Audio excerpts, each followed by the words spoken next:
तो कैसे हैं मेरे भाई, बताइए जल्दी से। क्या पिछले जो भी क्लास परसेंटेज की हमारी हुई थी, क्या आप उन सभी क्लासों को अच्छे से पढ़ाई किए थे? क्या आपने उसका नोट्स बनाया? बोलिए। क्या उसको आपने रिवीजन करी?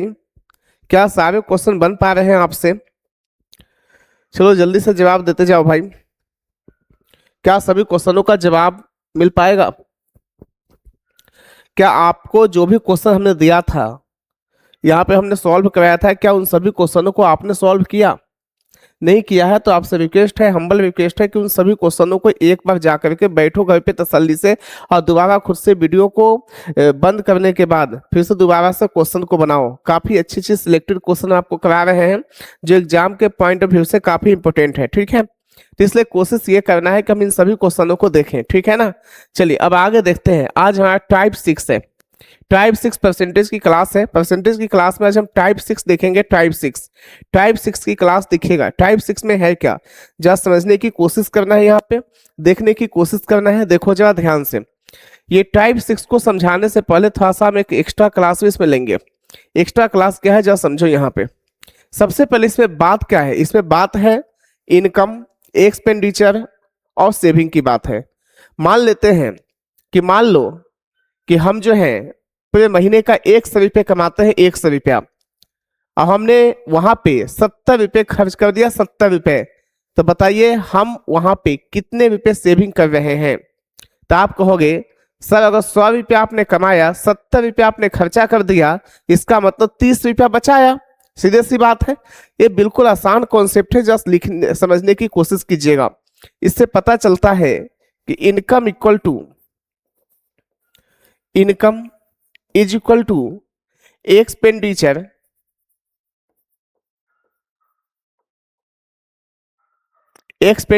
प्लस में सेविंग होता है। क्या इस बात से आप सभी लोग सहमत हैं? यानी income is equal to expenditure plus में सेविंग होता है। इसी को हिंदी में लिखने की कोशिश अगर किया जाए तो हम बोलते हैं आई इक्वल टू, यहाँ पे खर्च, और प्लस में क्या होता है, सेविंग का मतलब बचत होता है, बचत। सेविंग का मतलब बचत होता है, बचत। आई इक्वल टू खर्च प्लस बचत होता है। यानी income equal to expenditure plus में सेविंग होता है। Income is equal to expenditure plus में सेविंग होता है। इनकम आई का मतलब इनकम, ई का मतलब एक्सपेंडिचर, एस का मतलब सेविंग। मान लेते हैं कि एग्जाम्पल के तौर पे आपको हम बताने की कोशिश करें। सपोज मान लो कोई व्यक्ति है जो हर महीने, हम कहें हर महीने की वो 60% खर्च करता है।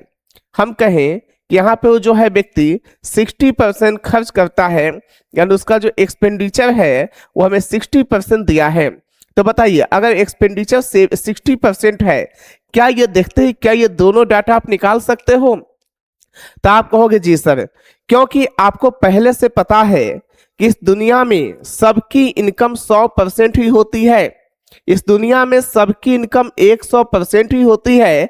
अगर इनकम 100% होता है तो आप ही बताइए कि इनकम अगर 100% हो रहा है, एक्सपेंडिचर वहां पे 60% हो रहे हैं, तो सेविंग कितना हो जाएगा? 40% हो जाएगा। बस इसी कॉन्सेप्ट पे हम पूरे चैप्टर देख लेंगे। आपको बोल देगा कोई बंदा है जो 20% सेविंग करता है, तो तुरंत से कहोगे सर इसका मतलब हुआ कि 80% एक्सपेंडिचर करता होगा। यानी हर लोगों की इनकम 100% होती है, चाहे वो हम हो, चाहे मेरे भैया अंबानी हो, अंबानी। यानी अंबानी भी 100% कमाएगा, हम भी 100% कमाएंगे, हमारे बगल वाला भी लड़का 100% कमाएगा। यानी जो भी, या तो आप वर्कर है, मालिक है, आई डोंट नो, बस सबकी इनकम 100% होगी, 100%। इस चीज को समझना है। यानी हर लोगों की इनकम जो होती है वो 100% होता है। क्या यहां तक हम अपनी बात को समझा पा रहे हैं? तो बोलिए, क्या यहां तक सबको समझ में आया?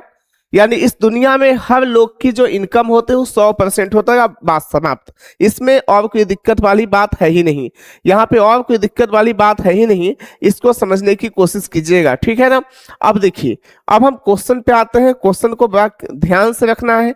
एक और एग्जाम्पल के तौर पर हम लिखते हैं, ध्यान देना। एक और एग्जाम्पल हम लिखते हैं थोड़ा सा। हम कहें कि कोई व्यक्ति है, ध्यान दीजिएगा, हम कहें कोई व्यक्ति है जो कि मान लेते हैं कि 70%, ध्यान दीजिएगा, 70% खर्च करता है। कोई व्यक्ति है जो 70% खर्च करता है। अगर 70% खर्च करता है, इसका मतलब हुआ कि वो व्यक्ति 30% सेविंग करता होगा, क्योंकि हर एक लोगों की इनकम 100% है, क्योंकि हर एक लोगों की इनकम 100% है। हमें दे देगा कि एक्सपेंडिचर जो है वो 70% है, हमें दे दिया एक्सपेंडिचर कितना है, 70% है।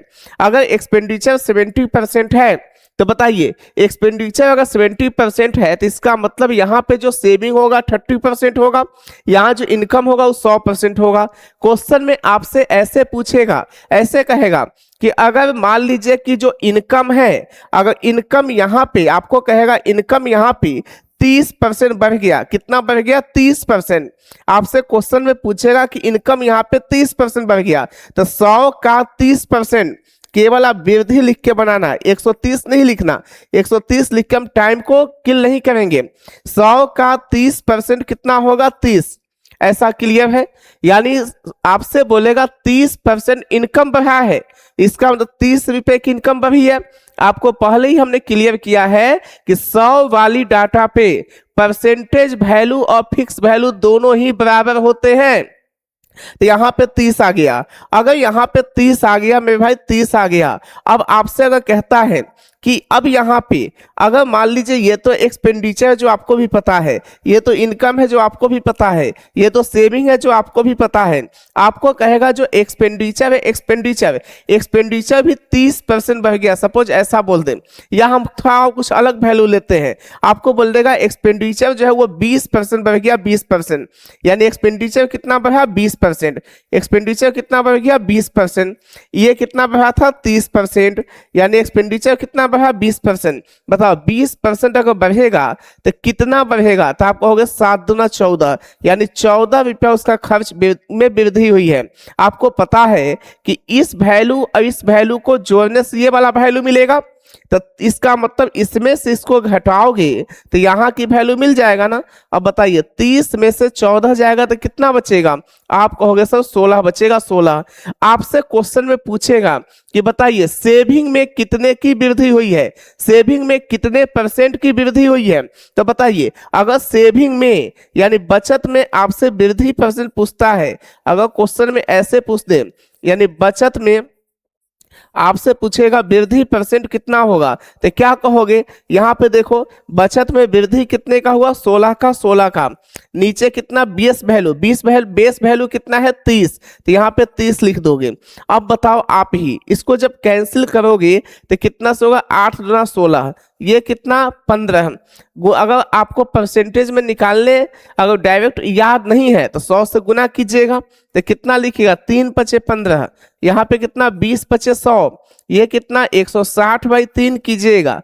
यहाँ पे कितना आएगा, देख लीजिए, 3 पचे 15, यहाँ पे कितना, 1, 3 तिहाई 9, 53 होल 1/3% कहिए, या तो आप कह सकते हैं 53.33%, या बंदा यहीं पे बोल देगा। ध्यान से देखना, यहाँ पे सोचो 8/15 आया था, 1/15 कितना होता है, 6 होल 2/3%, तो 8/15, 8 6 48, अब फिर से वहां पे कितना जाएगा, 6 होल 2/3% है, तो 8 9 16/3, यानी फिर से कितना बढ़ जाएगा, 5 होल 1/3, तो इसका मतलब 48 प्लस में 5, 53 होल 1/3। ये देखते ही आपके दिमाग में 53 होल 1/3 आना चाहिए। इतना कैलकुलेशन करने की आवश्यकता है ही नहीं।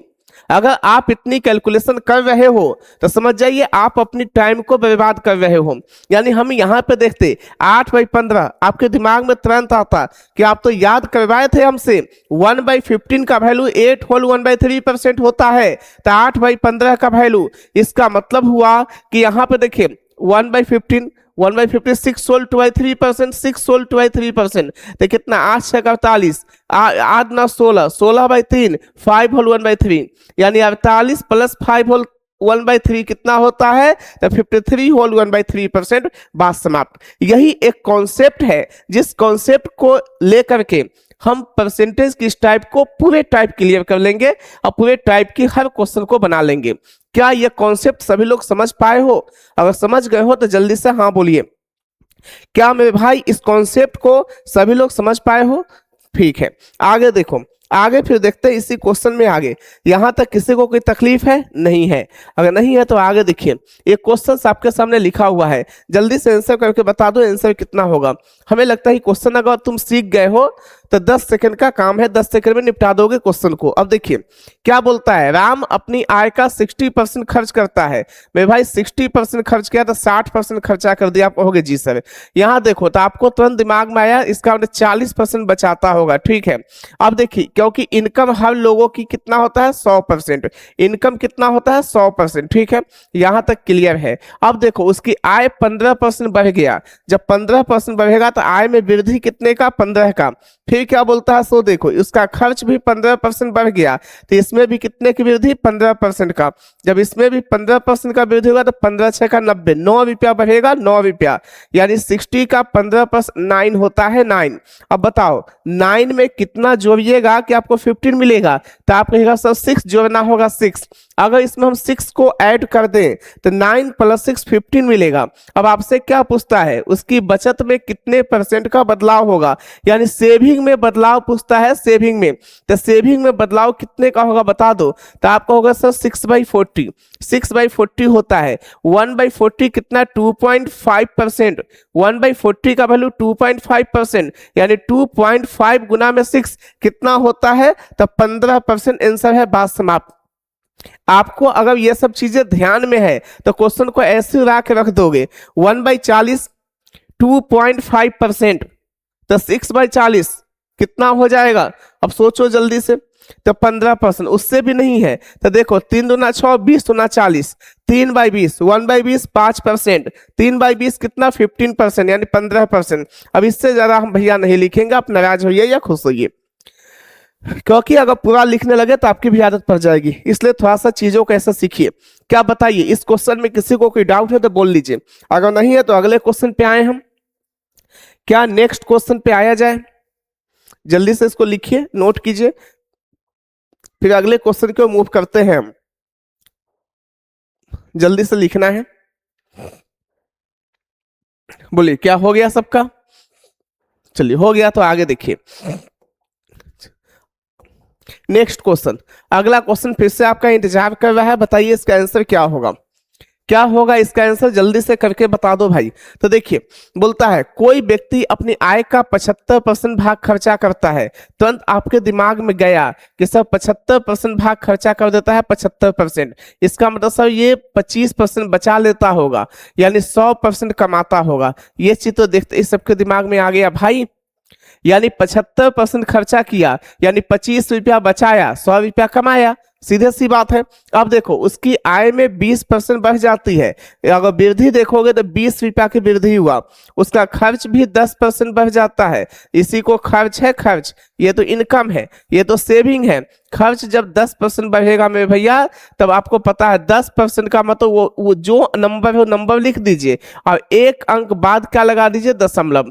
तो 7.5 रुपया क्या हो गया? एक्सपेंडिचर में वृद्धि। अब बताओ 20 में से 7 गया तो 13, 13 में से 0.5 गया तो कितना बचेगा? 12.5। तो यहाँ पे कितना मिलेगा? 12.5 मिलेगा।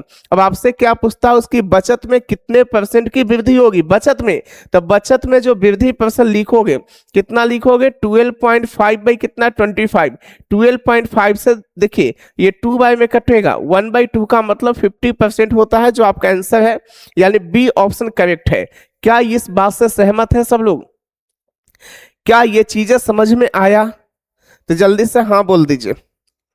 क्या ये जो चीजें हमने समझाया अभी, क्या सभी को समझ में आ रहा है? आ रहा है तो हाँ बोलो जल्दी से हाँ। चलिए अब अगले क्वेश्चन की ओर फिर से मूव कर रहे हैं, अगले क्वेश्चन की ओर। नेक्स्ट क्वेश्चन फिर से देखना, अगला क्वेश्चन क्या है जो देखो आगे है फिर से मेरे भाई। नेक्स्ट क्वेश्चन देखिए, जल्दी से इसको लिखिएगा।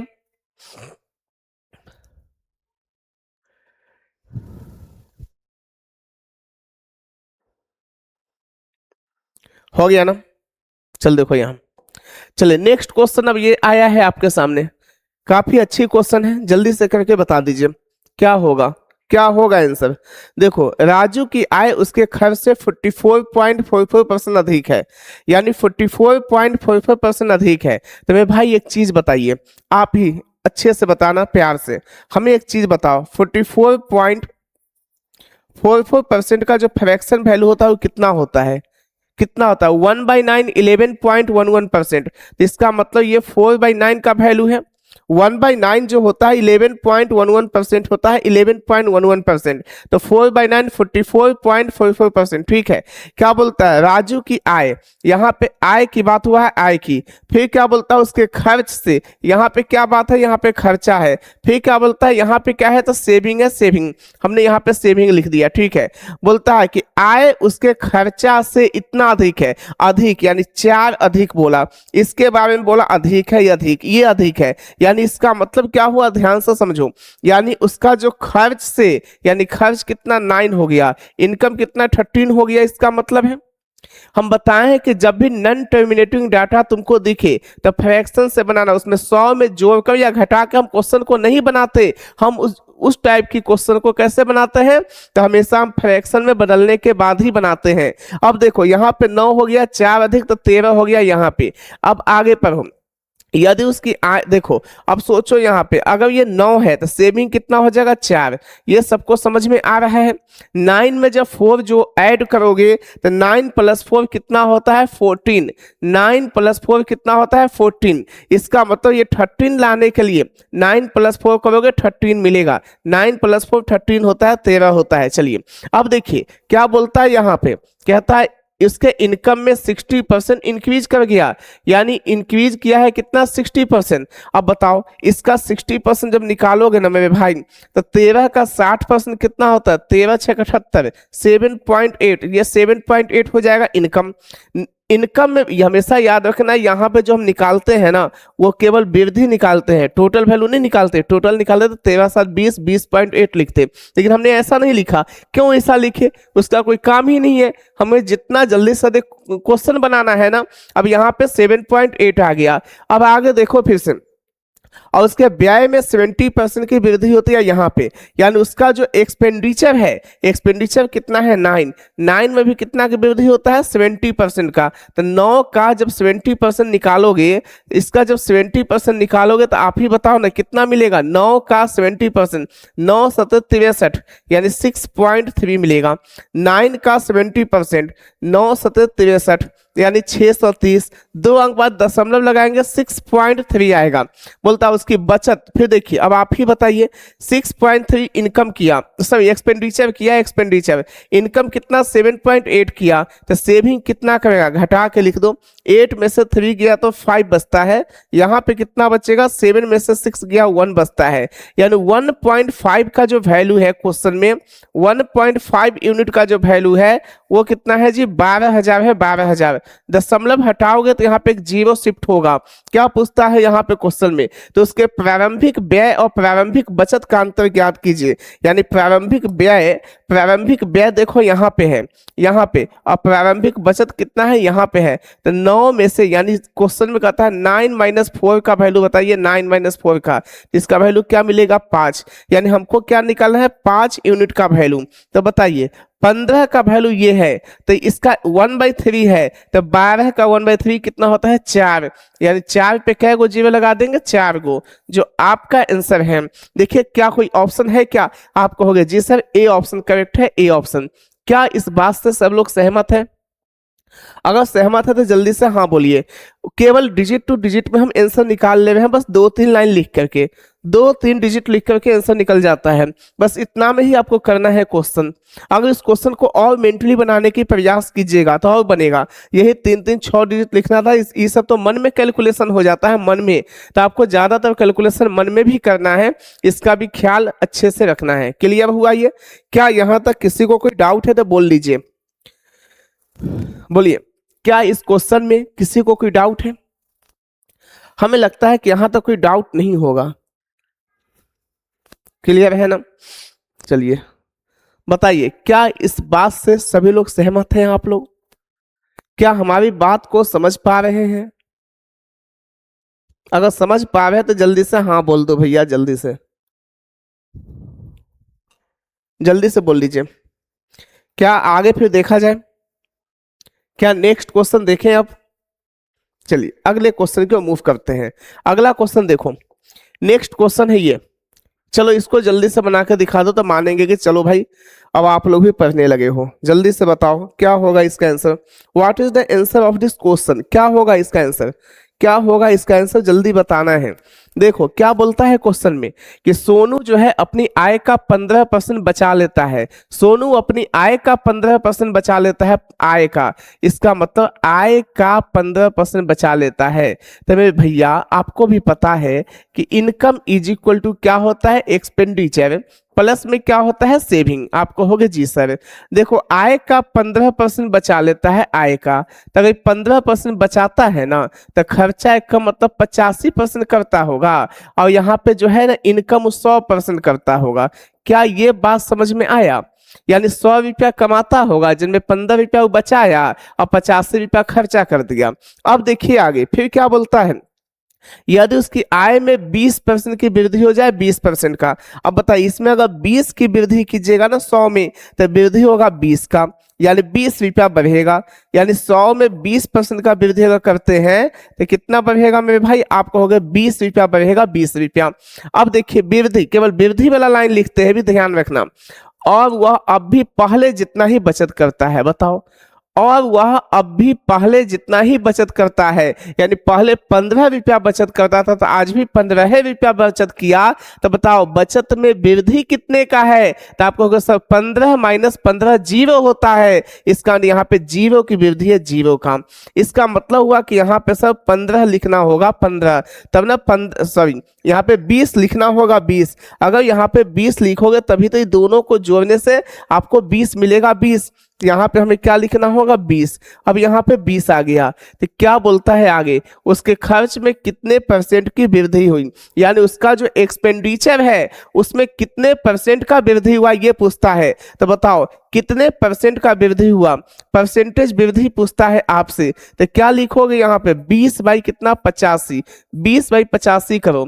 यहाँ पे 17 पचे 85 जाएगा, 4 पचे 20 जाएगा। अब इसी को कैलकुलेशन कर दो तो कितना मिलेगा बताइए, क्या हो सकता है आंसर। या तो 1/17 का वैल्यू याद है तो आप जल्दी से निपटा दो, और नहीं याद है तो फिर से तो भैया यहाँ पे 100 से गुना कीजिएगा तो क्या मिलेगा, 400/17, ये मिलेगा 40, कितना जाएगा 17 दूना 34, 6 मिलेगा 6, यानी 60 जैसी मिलेगा तो क्या लिखोगे, 17 या 51, 23 पॉइंट यानी 9 का मतलब फिर से 90, 17 पचे 85, यानी 23.5% आपका आंसर होगा। बी ऑप्शन करेक्ट है, बात समाप्त है। लेकिन इस सबको 1/17 का वैल्यू अगर याद होता है तो हम जल्दी से निपटा सकते हैं, और नहीं तो कहीं कहीं पे जैसे मान लो कोई डिफिकल्ट चीजें हैं हमारी माइंड ऑब्जर्व नहीं कर पा रहा है तो वहां पे हम 100 लगा के भी देख लेंगे, कहीं कोई बुराई नहीं है। यानी हमें जुगाड़ कुछ ऐसा ही सेट करना है कि किसी भी कीमत में हम क्वेश्चन को जितना जल्दी से जल्दी बना ले, मैक्सिमम 10 20 30 सेकंड में बना ले। 30 सेकंड से ऊपर कैसे भी क्वेश्चन पे समय नहीं ले जाना है कि उस क्वेश्चन पे 2 4 5 सेकंड में भी निपटाना है, इसका भी ख्याल रखना है, ठीक है। बोलिए क्या इसमें कोई दिक्कत है तो बोल लो, नहीं नहीं चलिए नहीं है तो आगे बढ़े, फिर जल्दी से उसको नोट करो पहले।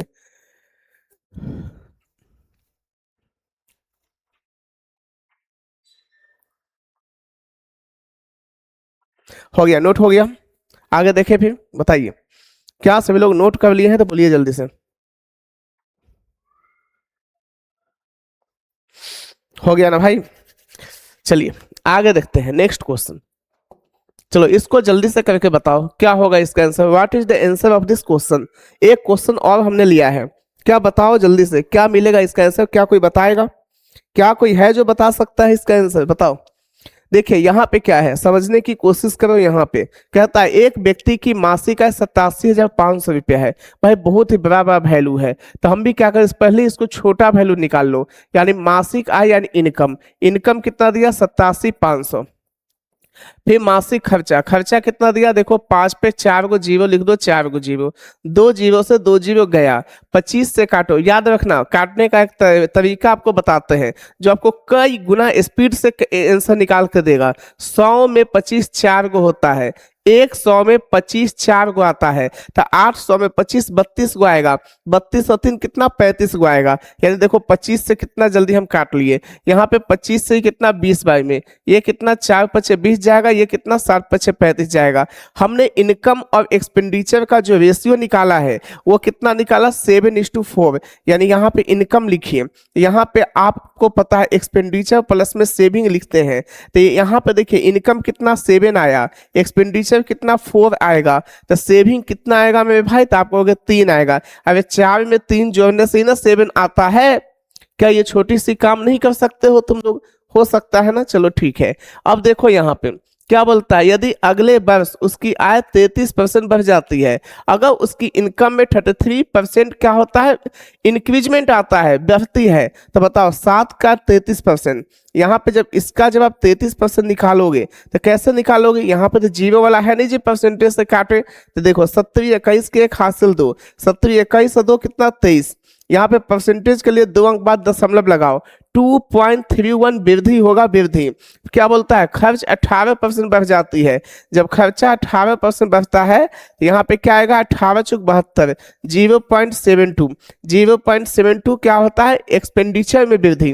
फिर क्या बोलता है बचत में प्रतिशत वृद्धि या वृद्धि क्या होगा, इसका मतलब बताओ 2.31 में से घटा के लिखेंगे वही ना सेविंग यहाँ पे आएगा। आप कहोगे जी सर, तो घटाइए, 11 में से 2 गया तो 9 मिलेगा, 9 यहाँ कितना बचेगा 2 2, 12 में से 7 गया तो क्या मिलेगा 5, यहाँ पे कितना मिलेगा 1, 1 में से 0 गया क्या मिलेगा 1, 1.59, 1.59। अब जैसे 1.59 आया, अब देखो आपसे क्या पूछता है, तो बचत में वृद्धि परसेंट, क्योंकि आपको पता है ये जो लाइन हमेशा हम लिखते हैं वो वृद्धि वाला ही तो लिखे हैं, तो कितने का वृद्धि होगा सो बताओ। यहाँ जो वृद्धि जो होगा आपको पता है 1.59, नीचे में क्या लिखोगे 3, तो इस देखो अब या तो गुना 100 करो, 100 करोगे तभी परसेंटेज निकलेगा, जहां पे 100 जरूरत नहीं है सीधे 1/3 होता है, तो हम 100 नहीं लगाते, 33.33% पहले से याद है, 2/3 होता है 66.66% याद है, ऐसे 1/7 होगा 14.28% याद है, 2/7 होगा तो हम कर देंगे उसी तरीके से 28.56% को याद है, तो हम जल्दीबाजी में निपटा लेंगे, नहीं होगा तभी जाके कैलकुलेट करेंगे। 3 पचे 15, 3 तिहाई 9, यानी 53% आंसर है। क्या कोई ऑप्शन है क्या? हाँ है, बी ऑप्शन करेक्ट हुआ, बात समाप्त। बोलिए, यानी यहाँ पे बी ऑप्शन आंसर होगा, बी ऑप्शन आंसर होगा। क्या बोलिए, यहां तक किसी को कोई तकलीफ है तो आप बोल सकते हो, हमें लगता है किसी को कोई दिक्कत नहीं है। समझ में आया? ठीक है, जल्दी से इसको नोट कीजिए, फिर से हम देखते हैं नेक्स्ट क्वेश्चन को। जल्दी से 10 सेकंड का समय देते हैं, जल्दी बनाओ।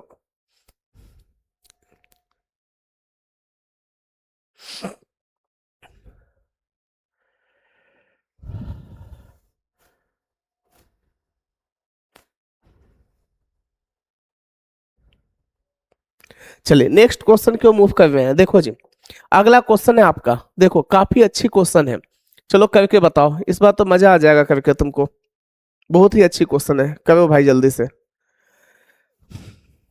देखो यहाँ कमल अपनी मासिक आय का X% बचाता है, मेरे भैया ध्यान से समझना, ध्यान से, X% क्या करता है बचाता है X%।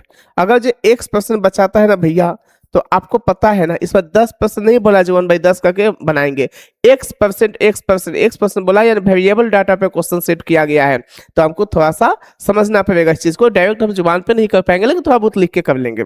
X% का मतलब X/100 होता है, X% का मतलब X/100 होता है। क्या इस बात से सहमत हो तुम लोग? X% का मतलब X/100 होता है, X% का मतलब X/100 होता है, ठीक है। जब उसके मासिक व्यय में 20% की वृद्धि होती है, ध्यान देना, ये क्या है, ये क्या है, व्हाट इज दिस, कहोगे इनकम है सर, ये क्या है, क्या बोलता है बचाता है, यानी सेविंग है, सेविंग, ये सेविंग, यानी एक्स जो है बचत है, 100 जो है इनकम है, इसका मतलब हुआ, ध्यान से समझना, आपको पता है income is equal to expenditure plus में सेविंग होता है।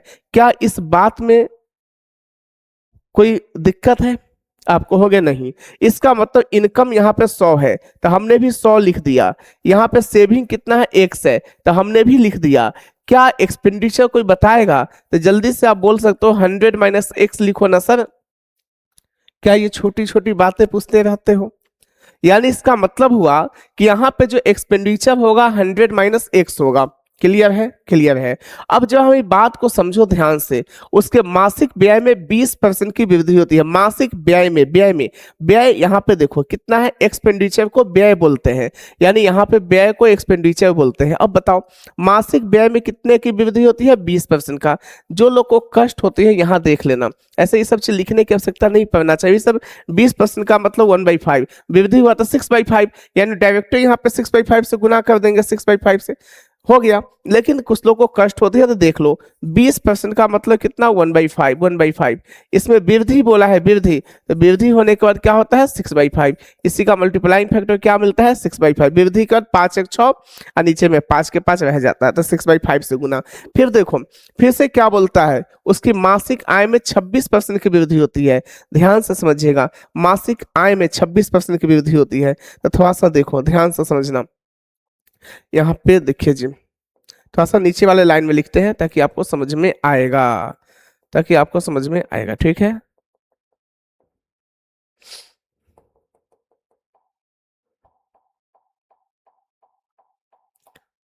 देखिए इससे मिटा लेते हैं, हमको आसान लगेगा। हम यहाँ पे नीचे वाले लाइन में लिखते हैं। देखिए यहाँ पे बताओ 26% का वृद्धि हुआ। जैसे 26% का वृद्धि होता है तो बताइए इसमें यहाँ पे कितना हो जाएगा, यहाँ पे वृद्धि कितने का, 26% का। लेकिन हम केवल वृद्धि नहीं निकाल के लिख सकते क्योंकि वेरिएबल टर्म से चल रहे हैं, तो 26% का वृद्धि का मतलब 126 बनेगा। इसमें 100 प्लस 26 इस पर जोड़ के लिखेंगे, ये वृद्धि नहीं है, ओवरऑल डाटा इस कॉलम में लिखेंगे, ओवरऑल। यहाँ पे देखो यहाँ पे कितना 100 माइनस एक्स का पहले से एक्सपेंडिचर था, लेकिन अब 6/5 की वृद्धि हुआ, 6/5 का, तो गुना यहाँ पे 6/5 करोगे, प्लस तो प्लस एक्स पहले से है तो है। अब आगे देखिए ध्यान से देखना, अब क्या बोलता है, तो उसकी मासिक बचत में 60% का वृद्धि होता है, 60% का। तो बताओ 60% का वृद्धि, 60% का मतलब 20 × 60 20 × 100, इसका भी वृद्धि हुआ, तब इसका मल्टीप्लाइंग फैक्टर कितना बनेगा, 8/5, यानी कितना बन जाएगा, 8/5। क्या बताओ इसमें किसी को कोई कष्ट है तो बोल सकते हो, आप कहोगे नहीं है सर, बिल्कुल समझ में आ गया, आया ही होगा, ना वाली बात ही नहीं है। अब इसी का कैलकुलेशन कर देना है। देखो ये कितना जगह, 5 से 20 बार में, 5 से देखो 20 बार में, अब 20 × 6 कितना होता है, 120। यहाँ 120 लिखो, माइनस में कितना 6x/5 करो, प्लस में कितना 8x/5 करो, 8x/5। यहाँ पे कितना आएगा 126। अब बताओ ये जब यहाँ पे ध्यान से समझना मेरे भाई, अगर ये 120 को इधर लाओगे तो 126 में से 120 जाएगा तो क्या बचेगा, आप कहोगे सर 6 बचेगा, 6। देखो यहाँ पे 5 को एलसीएम ले लो, एलसीएम हमने भी ले लिया। देखो यहाँ पे कितना -6x + 8x क्या बनेगा, +2x, यानी यहाँ पे क्या आ जाएगा 2x, यहाँ पे 2x आ गया। ठीक है, अब देखो क्रॉस गुना करो, या 2 से इसको कैंसिल कर दो 3 बार में, x का वैल्यू देखो 5 3 जा क्या मिलेगा, तो यहाँ पे जो वैल्यू मिलेगा मेरे भैया x = 15, 5 3 जा 15, 2 से हमने 3 बार में काटा, क्या कोई 15 ऑप्शन है, तो हाँ है। कौन सा ऑप्शन, सी ऑप्शन करेक्ट है, बात खत्म। बताओ क्या ये बात समझ में आया है, क्या हमारी बात समझ में आ रहा है सबको? अरे भाई नहीं भी आता है तो कम से कम लास्ट टर्म से भी तो हाँ में हाँ मिलाओ, है कि नहीं? हाँ में हाँ मिलाते रहो भाई, हाँ में हाँ। समझ में आया या नहीं? नहीं, ऐसा नहीं है, समझ में आया तभी हाँ बोलना है, बेइज्जती मत कराओ इतना अपना। देखिए हो गया यहाँ तक, कोई दिक्कत नहीं है। चलो अगला देखो, जल्दी से इसको नोट करो, पहले जल्दी से नोट कीजिएगा, फिर आगे देखते हैं।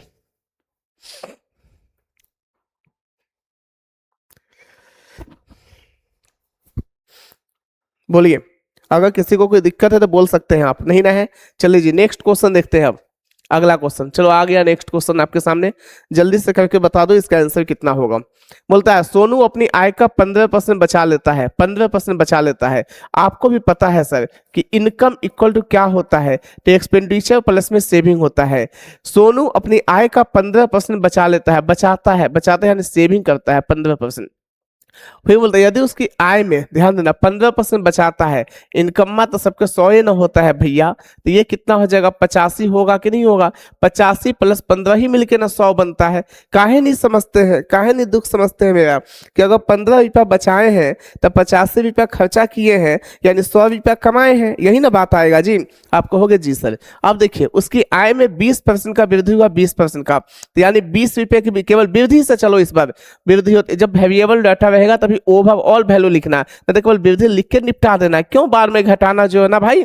हम डायरेक्ट लास्ट स्टेप पे आते हैं। आप एक कहावत है, आप खूब मेहनत किया, खूब मेहनत किया, खूब काम किया, खूब पढ़ाई लिखा, सब कुछ किया, लास्ट में जॉब नहीं लगी, तो आपकी मेहनत किसी को नहीं दिखेगी भाई। पूरे घूमते रहो, फिरते रहो, मौज मारते रहो, लास्ट में जॉब लग गई या तो कोई बड़े आदमी बन गया, तो दुनिया आपकी लास्ट रिजल्ट देखेगी, उसके पीछे की मेहनत, उसके पीछे की कहानी कोई नहीं देखता।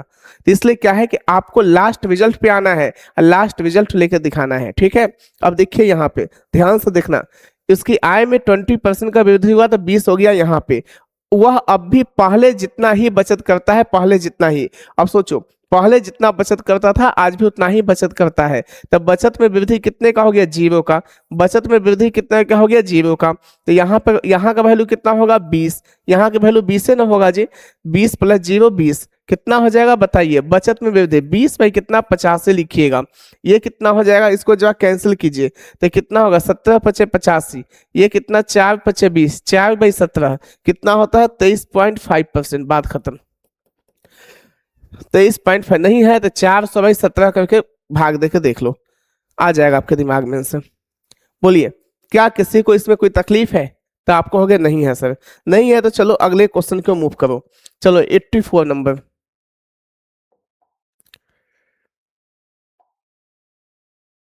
चलिए ये पीछे का 2 क्वेश्चन करा चुके थे, ये क्वेश्चन भी रिपीट हो गया, कोई बात नहीं है। इस क्वेश्चन को देखिए,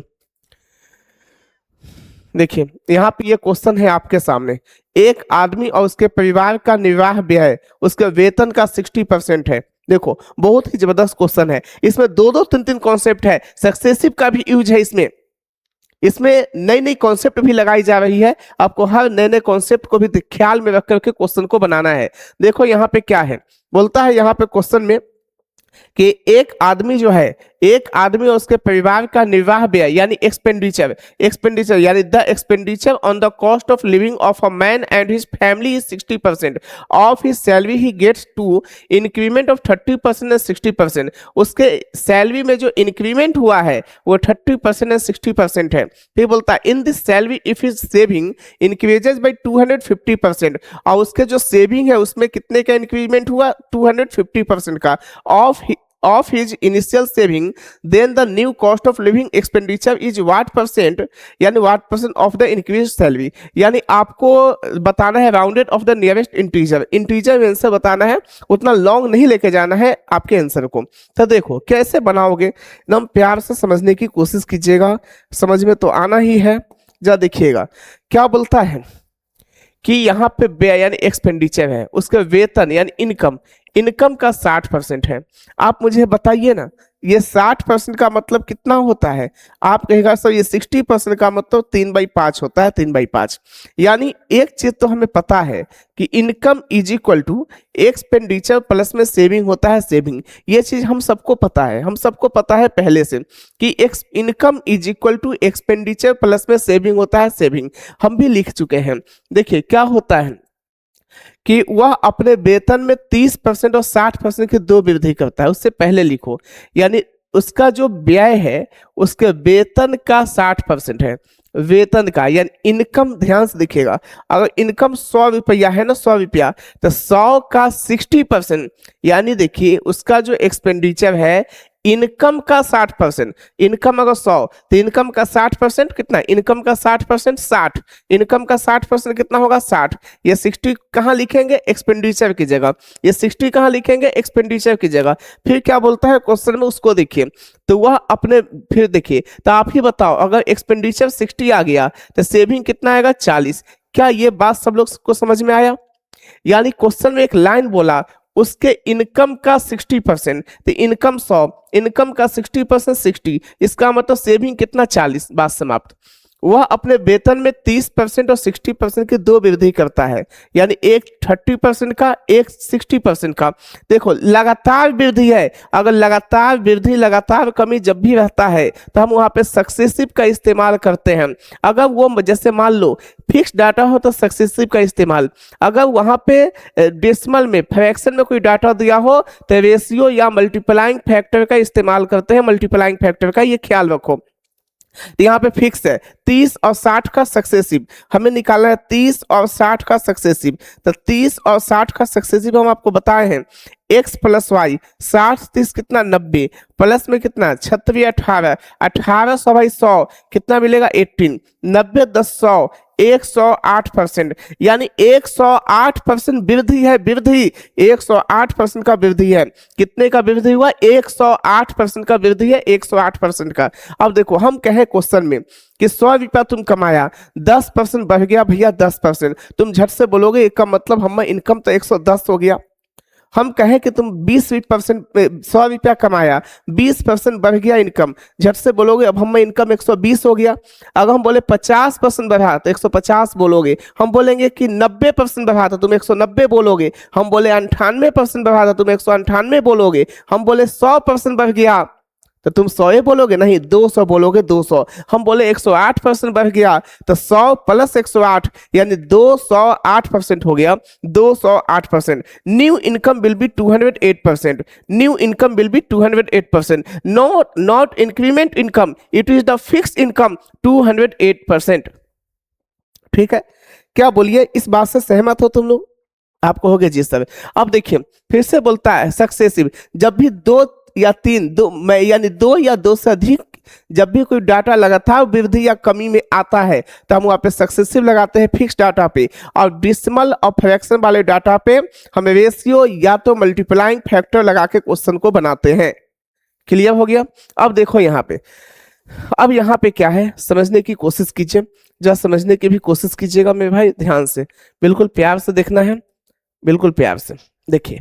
अब देखो यहाँ पे ध्यान से देखना, यदि उसकी बचत उसकी प्रारंभिक बचत के 250% है, देखिएगा ध्यान से, यानी यदि उसकी जो अब जो नया वाला जो सेविंग है उसकी प्रारंभिक बचत के पहले वाले बचत के 250% से बढ़ जाती है, तो बताओ 250% से बढ़ जाएगी। अब तुम ही सोचो किसी भी वैल्यू का 100% वो वैल्यू खुद स्वयं, हम बोले कि 10 का 100% 10, 20 का 100% 20, 30 का 100% 30, तो 40 का 100% 40, 40 का 100% बढ़ता तो 40 होता, 200% बढ़ेगा तो 40 का दुगना 80 बढ़ जाएगा।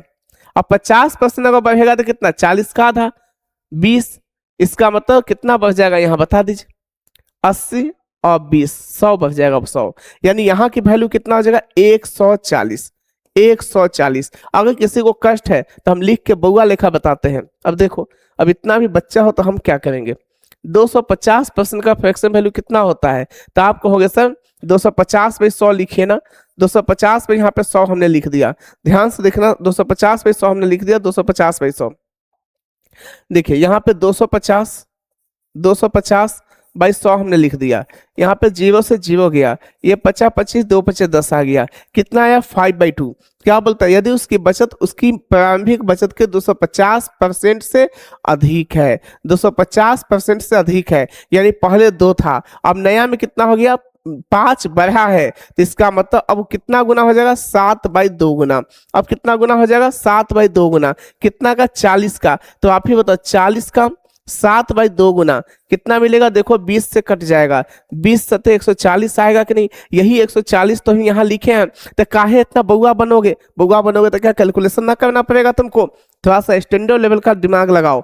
हमने कहा हर एक चीज का 100% वो नंबर स्वयं होता है, तो 40 का 100% 40, 200% 80, 250% 20 और जोड़ देंगे, इसका मतलब 80 20 100, 100 बढ़ जाएगा, पहले से 40 रुपया था 100 रुपया और बढ़ गया तो कितना हो गया 140, यहाँ पे क्या लगाओगे 140। बोलिए क्या ये 140 समझ में आया है? आप कहोगे जी सर ये 140 समझ में आया। यहाँ पे देखो 208 है, यहाँ पे देखो 140 है, तो यहाँ की वैल्यू कितना होगा, 8 में से 0 गया 8 बनेगा। यहाँ पे कितना 20 में से 14 गया 6 बनेगा। आपसे क्या पूछता है, आपसे पूछता है तो नया निर्वाह व्यय, नया निर्वाह व्यय कितना है 68, बढ़े हुए वेतन के, बढ़ा हुआ वेतन कितना है 208, क्या कितना परसेंट है, क्या कितना परसेंट है ये आपसे पूछता है। यानी ये जो है 208 का कितना परसेंट 68 है, तो कितना परसेंट देख लो। तो इसके निकालने के लिए 68 बाई कितना करोगे 208, बस इसी को सॉल्व करो। जब सॉल्व करोगे तो कितने से कैंसिल करोगे तो देख लीजिए, 4 से कितना 17 बाई में, 4 से 4 पचे 20, 4 दूना 8 52 बाई में हमें भी दिखता है, हमें भी दिखता है आंसर। देखो ना थोड़ा सा अंदाजा लगाओ, अगर अगर यहाँ 51 होता तो 17 से 3 बार में हम कैंसिल कर देते, और 1/3 का मतलब क्या होता है, 1/3 का वैल्यू, 1/3 का वैल्यू 33.33%। लेकिन क्या यहाँ 51 है, क्या यहाँ 51 है, आप कहोगे नहीं सर 51 से हल्का ज्यादा है। फ्रैक्शन के डिनोमिनेटर जैसे बढ़ता है तो ओवरऑल वैल्यू कमता है, तो कमता है तो क्या को वैल्यू आएगा 32.7%। आप इसको भाग देते रहना, हम इतना भाग नहीं देने वाले भाई। तुम हंसो वो कुछ भी करो उससे कोई फर्क नहीं पड़ता हमें।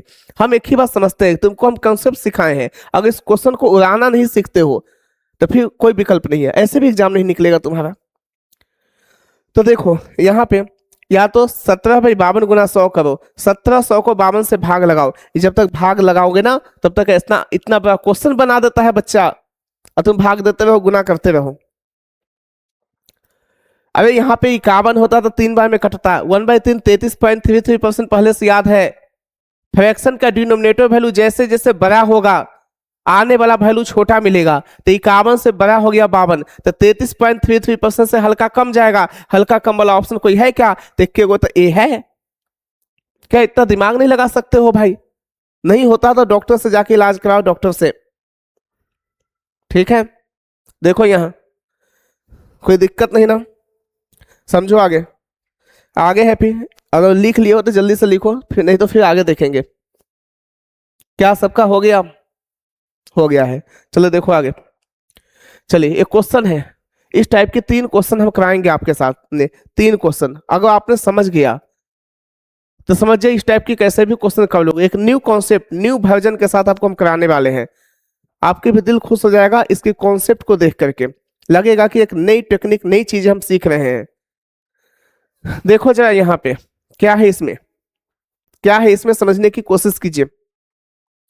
यहाँ पे कहता है ए की आय बी की आय से 60% कम है। अब समझो भैया समझो, यहाँ पे बोला है 60% कम है, 60%, तो आप ही बताइए ना 60% कम है, तो 60% का मतलब 20 23 60 20 50 100, ये क्या है कम, ये क्या है कम, ये तो फिक्स वैल्यू है।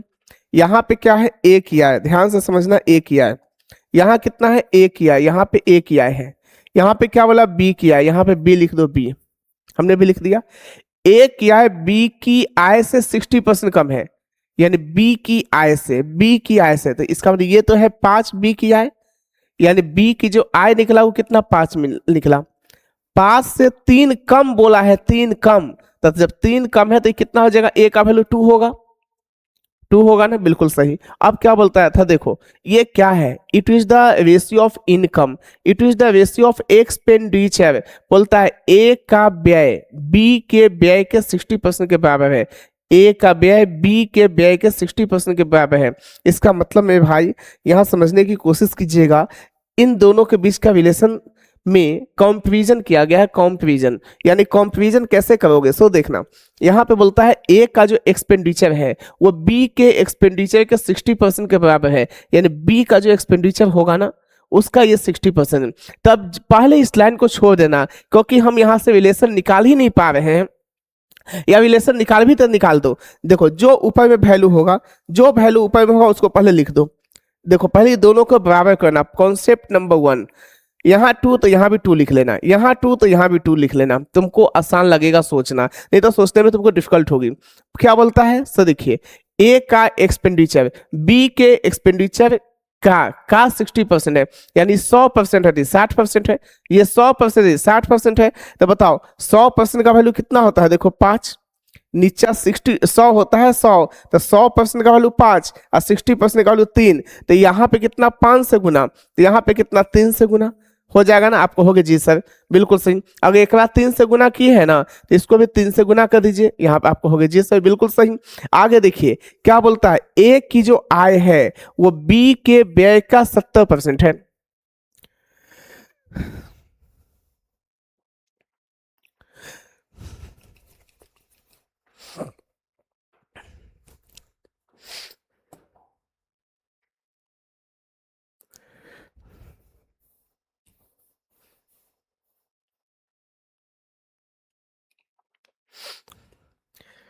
चलिए देखिए फिर से एक नया क्वेश्चन आ गया है, नया क्वेश्चन देखना है आपके सामने, जरा ध्यान से समझना, ध्यान से। क्या बोलता है यहाँ पे, ए की आय बी की आय से 60% कम है। जब 60% कम है तो आप ही बताओ 60% का फ्रैक्शन वैल्यू कितना, 20 23 8 20 25 100, यानी यहाँ पे ए लिखो ए, यहाँ पे क्या लिखोगे बी लिखो बी। इससे क्या है 60% कम है, यानी ये कम है, कम, ये कम के बारे में बोला है। ये किसका, तो बी का बोल दिया है। ए की आय बी की आय से, बी की आय से कम है, बी की आय से, तो बी की आय कितना 5, कम कितना है 3, तो ए की आय कितना हो जाएगा 2। अगर बी का वैल्यू 5 है तो ए का वैल्यू कितना हो जाएगा, 5 में से 3 गया 2। अब देखिए क्या बोलता है, तथा ए का व्यय, ध्यान से देखना, यहाँ पे ये इनकम है भैया, इनकम, ये क्या लिखोगे एक्सपेंडिचर का रेशियो, एक्सपेंडिचर का रेशियो।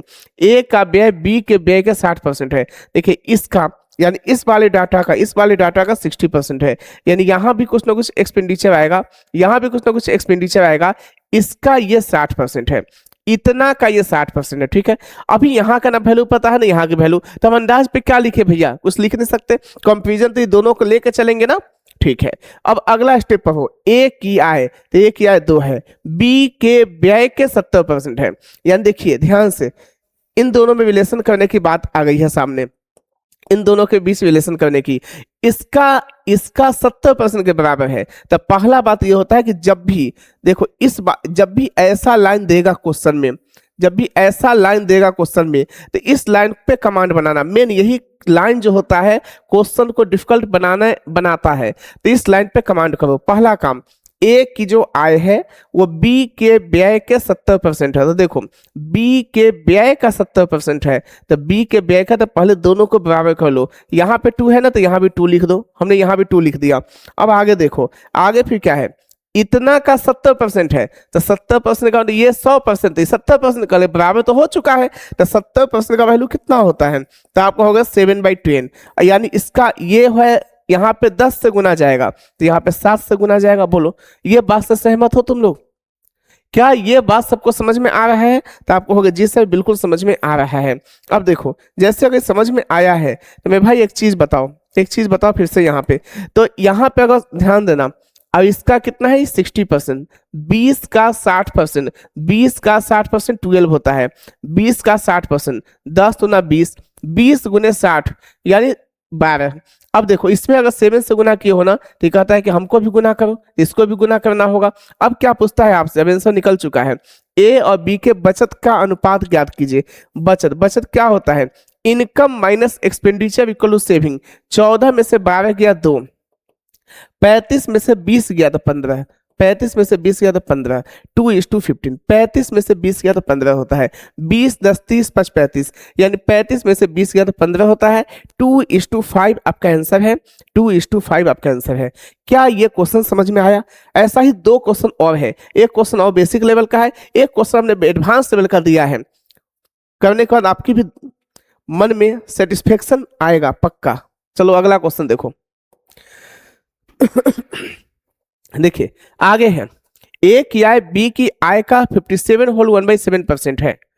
देखिए 57 होल 1/7% है, तो अब नहीं है क्या?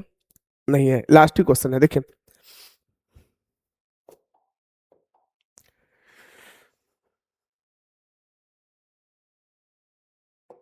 चलिए एक क्वेश्चन छूटा हुआ है, ध्यान दे, कोई बात नहीं। चलिए देखिए फिर से इस क्वेश्चन को देखने की कोशिश करेंगे, जरा देखिएगा मैं भाई इस क्वेश्चन को कैसे बनाएंगे। जरा देखिए क्या बोलता है, ध्यान से देखना, यहाँ पे ध्यान से, ए की आय बी की आय का 57 होल 1/7% है। बताइए ये 57 होल 1/7% का फ्रैक्शन वैल्यू कितना होता है, तो आपको होगा 4/7।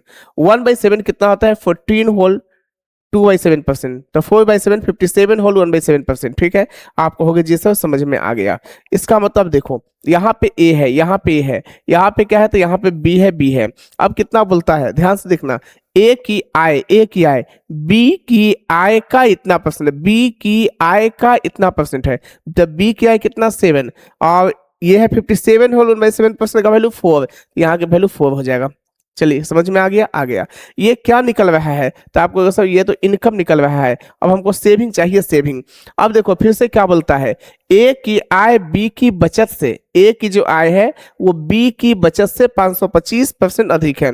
जब 525% अधिक है तो आप ही बताइए 525% का फ्रैक्शन वैल्यू कितना, तो आपको 25 से काटना है, 525/100, तो 25 चौका 100 नीचे आ जाएगा, नीचे तो 100 परसेंटेज के नीचे में 100 लगता है, तो 25 चौका 100।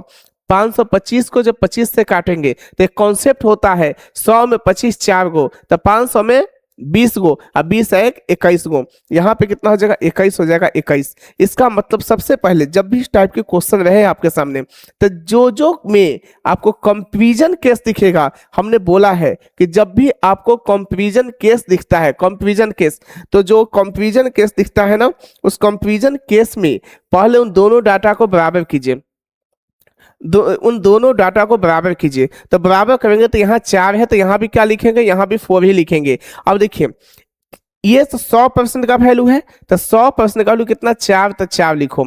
ये 525% का वैल्यू 21 है, और 21 अधिक बोला, 21 अधिक बोला है। जब 21 अधिक बोला तो 4 में 21 को जोड़ दो, 21 को जोड़ोगे तो कितना मिलेगा 25, यानी यहाँ पे 25 आएगा। क्या ये बात समझ में आया सबको? आपको होगी जी सर। और एक चीज और ध्यान से देखिएगा, कहता है कि अगर इसमें 25 से गुना किए हैं ना, तो 25 से गुना इसमें भी आपको करना होगा, तब जाके रेशियो बराबर कर पाएंगे हम। इक्विवेलेंट रेशियो यही होता है कि किसी एक नंबर में कोई भी नॉन जीरो नंबर से गुना किया जाए तो ओवरऑल रेशियो में गुना करना ही इक्विवेलेंट रेशियो कहलाता है, जो आप बचपन में सीखे होइएगा, पढ़े होइएगा। इसका मतलब क्या हुआ समझो, इसका मतलब क्या हुआ कि इसमें 25 से, तो यहाँ भी 25 से गुना हमने कर दिया। अगले लाइन को पढ़ो, ए की बचत, ए की जो सेविंग है वो बी के व्यय, यानी बचत और यहाँ पे व्यय, ये दोनों दो चीजें हैं भैया। 16.66% है, तो देखो ये कितना 25 सते कितना होता है 175। ध्यान से समझिएगा, ध्यान से, यहाँ पे 25 सते 25 गुने 7 पर 175 होता है, 175।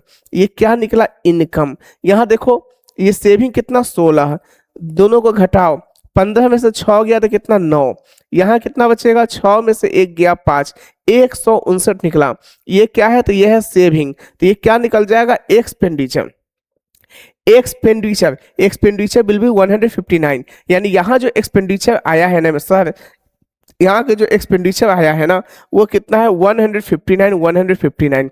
अब आगे बोलता है का 16.66% है, तो आपको पता होगा कि 16.66% का फ्रैक्शन वैल्यू कितना होता है, तो आपको होगा 1/6, यानी 159 का क्या निकालना है 1/6। क्या वैल्यू मिलेगा देख लो, 6 दूना 12, 13 14 15 3 3 यानी 39, 6 1 36, 36 फिर से 3 6 35.5, यानी 26.5 यहाँ के जो वैल्यू आएगा वो कितना आएगा 26.5। क्या बोलिए, यहाँ तक किसी को कोई दिक्कत है? एक बार ध्यान से देखो, ध्यान से, क्या हो सकता है इसमें, ये बात समझ में आया तो बोल लीजिए, नहीं तो कोई दिक्कत नहीं है। अब देखिए अब आगे कॉन्सेप्ट में क्या बोलता है, जरा समझने की कोशिश कीजिएगा। अगला कॉन्सेप्ट क्या है, कहता है ए की बचत और बी के बचत के बीच का अंतर। ए की बचत कितना 26.5, बी की बचत कितना 16, इन दोनों के बीच का अंतर के बारे में बोला है, अंतर के बारे में। तो अंतर कितने का हो जाएगा, सो देखो 26.5 में से 16 गया, 16 10 26, यानी 10.5 आएगा, 10.5। आगे क्या बोलता है कि बीच का अंतर 315 है, इसी के बीच का अंतर कितना दिया है क्वेश्चन में 315, तो 10.5 का वैल्यू क्वेश्चन में कितना दिया मेरे भैया 315। आपको नहीं दिखता कि दशमलव अगर हटाएंगे ना तो यहाँ पे 10 चल जाएगा, 105 का ये कितना 3 गुना कटेगा। तो क्या पूछता है आगे, ए और बी की औसत आय ज्ञात कीजिए। ए और बी की औसत आय, तो ए की आय देखो यहाँ पे कितना 100, 25 चौका 100, इसको हमने यहाँ पे औसत आय निकालते हैं, average income, average income. Average income कितना हो जाएगा, देखो 25 चौका कितना 100 होता है, 100 प्लस में कितना हो जाएगा, देखो 25 सत्ते 175, 175 औसत निकालने के लिए दोनों को जोड़ के 2 से भाग, कितना मिलेगा 275/2, 275/2 को कितना लिखोगे 137.5। ये सब दिमाग में स्पीड से करना होगा। 137.5, क्या बोलिए 137.5 सबके दिमाग में आया है, तो आप कहोगे हाँ आया है। यानी अब आपको 137.5% का वैल्यू चाहिए। गुना करो, 5 3 15 के 5 हासिल 1, 17 21 1 22 के 2 हासिल 2, 13 3 39 40 41, कितना आ रहा है 41 25। आप कहोगे जीरो कहाँ छोड़ दिए, दशमलव का जीरो मीनिंगलेस होता है, इसलिए सी ऑप्शन करेक्ट है। क्या ये क्वेश्चन समझ में आया? बहुत ही एक अपर लेवल की क्वेश्चन है और बहुत ही जबरदस्त क्वेश्चन है, बहुत ही अच्छी क्वेश्चन है। क्या मेरे भाई, क्या हम अपनी बात को समझा पा रहे हैं आपके सामने? क्या इन सभी क्वेश्चनों को आप अच्छे से समझ पा रहे हैं? एक क्वालिटी कंटेंट हमने बोला था, एक क्वालिटी कंटेंट हम आपको देंगे। अब बातें में क्वेश्चन कराते हैं, क्वालिटी कंटेंट होती है और आपको काफी अच्छा भी लगेगा। जब भी एक बार इन सभी चीजों को आप कर लेते हो तो हमें लगता है कि कैसे भी क्वेश्चन को आप आसानी से देख लोगे, आपको सोचने का तरीका बदल जाएगा एक बार इस लेवल के क्वेश्चन पे आप जब आते हो। आप तो बोलिए, क्या इसमें किसी को कोई कष्ट है तो बोल लो। हमें लगता है कि नहीं है, समझ में आ गया होगा। तो आज इतने ही रहने देते हैं, नेक्स्ट टाइप कल चालू करते हैं। क्या बोलिए, यहाँ तक किसी को कोई दिक्कत है तो पूछ लीजिए। बाद में भी जब आप क्लास देखते हो आपको दिक्कत बने तो कमेंट में उस क्वेश्चन जो पूछिए आप, हम उसका हर सॉल्यूशन देने के बाद ही अगली क्लास चालू करेंगे, ठीक है? चलिए आज के लिए इतना ही, फिर कल देखते हैं।